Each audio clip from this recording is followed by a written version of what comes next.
आप शांतिप्रिय तरीके से, संवैधानिक तरीके से अपनी आवाज रखिए, सड़कों पे उतरिए और अपनी आवाज को बुलंद कीजिए। और मैं तमाम देशवासियों से निवेदन करता हूं, ये ईवीएम से जीतने वाली सरकार, ये दलित विरोधी सरकार है, ये आदिवासी विरोधी सरकार है, ये महिला विरोधी सरकार है, ये अल्पसंख्यक विरोधी सरकार है, ये पिछड़ा विरोधी सरकार है, ये किसान विरोधी सरकार है, ये मजदूर विरोधी सरकार है, ये गरीबों के विरोध वाली सरकार है जो केवल ईवीएम से जीतती है। इन लोगों को जवाब देने का समय आ गया है, सड़क पर उतरने का समय आ गया है। संवैधानिक तरीके से, प्रजातांत्रिक तरीके से सबको सड़क पर उतरकर इस सरकार का जवाब देना होगा। और एक और मैं मांग करता हूं कि इस घटिया मानसिकता वाले पत्रकार सुधीर चौधरी पर तुरंत मुकदमा दर्ज करके इसको जेल में डालिए। इसकी जगह जेल के अंदर है। ये वही है ना जो ब्लैकमेलिंग के आरोप में जिसने पैसे लिए थे, जो जेल गया था और ये दूसरों को सीख दे रहा है। ऐसे लोगों की जगह जेल में है। मैं समस्त देशवासियों से निवेदन करूंगा, इसके ऊपर जितना ज्यादा हो सके उतना ट्वीट कीजिए, उतना ज्यादा फेसबुक पे डालिए और इस जातिवादी सरकार के खिलाफ न्यायिक तरीके से, संवैधानिक तरीके से अपनी आवाज बुलंद कीजिए।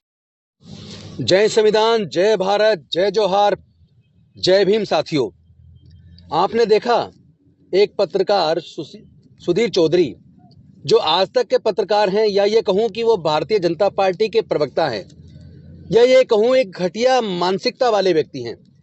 आपने सुना उन्होंने क्या कहा हेमंत सोरेन जी के बारे में। चित्रा के पास। चित्रा, अब आप हमें बताइए कि हेमंत सोरेन बाहर आए या नहीं आए, और अब आज की रात उनकी कहां बीतेगी। उन्हें तो बहुत शानदार लाइफस्टाइल की आदत है, वो प्राइवेट प्लेन्स में चलते हैं, बड़ी बड़ी गाड़ियों में चलते हैं। आज उनके लिए एक तरीके से वैसा ही होगा जैसे वो 20, 30, 40 साल पहले वापस अपने किसी आदिवासी के तौर पर किसी जंगल में चले जाएं। आज की रात काफी मुश्किल होने वाली। उन्होंने कहा कि हेमंत सोरेन जिस तरह अब से 20-30 साल पहले एक आदिवासी की तरह जंगलों में रहते थे, उसे उसी तरह रहना चाहिए, उसको लग्जरी लाइफ नहीं मिलनी चाहिए। यानी कितनी घटिया मानसिकता है इन लोगों की आदिवासियों के बारे में। ये अनुसूचित जाति, जनजाति, पिछड़े वर्ग के बारे में इनकी मानसिकता इतनी घटिया है। ये सोचते हैं कि जिस तरह अब से 30-40 साल पहले देश में दलित, आदिवासी, पिछड़े वर्ग के लोग जिस बदहाली में रहते थे, जिस तरह का गुलामी का जीवन जीते थे, वो उसी तरह का गुलामी का जीवन जिए। और दूसरी तरफ खुलेआम ये पत्रकार नहीं बल्कि बीजेपी के प्रवक्ता इन नकली टीवी चैनलों पर बैठकर, चाहे वो आज तक का चैनल हो चाहे दूसरे, चूंकि ये मुख्य मीडिया जो अपना आप को क्लेम करता है, ये बेसिकली मीडिया नहीं रहा, ये भारतीय जनता पार्टी के प्रवक्ता चैनल हैं। भारतीय जनता पार्टी को फाइनेंशियल मदद देने वाले उद्योगपतियों के चैनल हैं और ये लोग इनके गुलाम लोग हैं। ये लोग हमारे लोगों को उस तरह आगे बढ़ते हुए नहीं देखना चाहते। अब आपने एक चीज देखी है कि नीतीश कुमार जी ने इस्तीफा दिया और देने के बाद उनको 12 घंटे के अंदर दोबारा से शपथ दिला दी।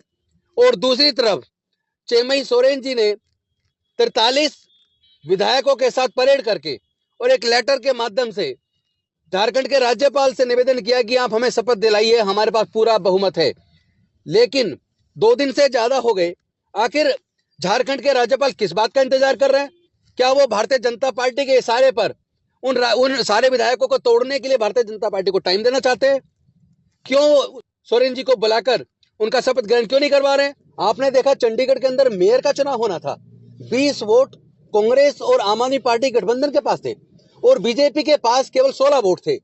आम आदमी पार्टी और कांग्रेस का मेयर बनना था, लेकिन जिस तरीके से एक बीजेपी के कार्यकर्ता को प्रेजाइडिंग ऑफिसर बनाकर 8 वोट आम आदमी पार्टी की उन्होंने इनवैलिड कर दी और मेयर बीजेपी का बना लिया। ये कब तक चलेगा? ये धोखाधड़ी, ये प्रजातंत्र को खत्म कर रहे हैं।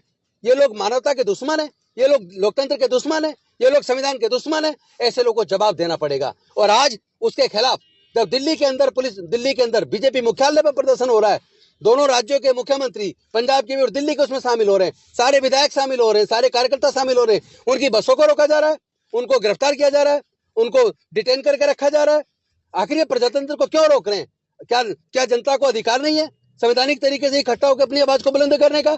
आखिर कब तक चलेगा? ये लोकतंत्र की हत्या देश के लोग स्वीकार नहीं करेंगे। मोदी जी की इस तानाशाही को जनता उखाड़ के फेंक देगी। लेकिन मैं निवेदन करता हूं, आप शांतिप्रिय तरीके से, संवैधानिक तरीके से अपनी आवाज रखिए, सड़कों पे उतरिए और अपनी आवाज को बुलंद कीजिए। और मैं तमाम देशवासियों से निवेदन करता हूं, ये ईवीएम से जीतने वाली सरकार, ये दलित विरोधी सरकार है, ये आदिवासी विरोधी सरकार है, ये महिला विरोधी सरकार है, ये अल्पसंख्यक विरोधी सरकार है, ये पिछड़ा विरोधी सरकार है, ये किसान विरोधी सरकार है, ये मजदूर विरोधी सरकार है, ये गरीबों के विरोध वाली सरकार है जो केवल ईवीएम से जीतती है।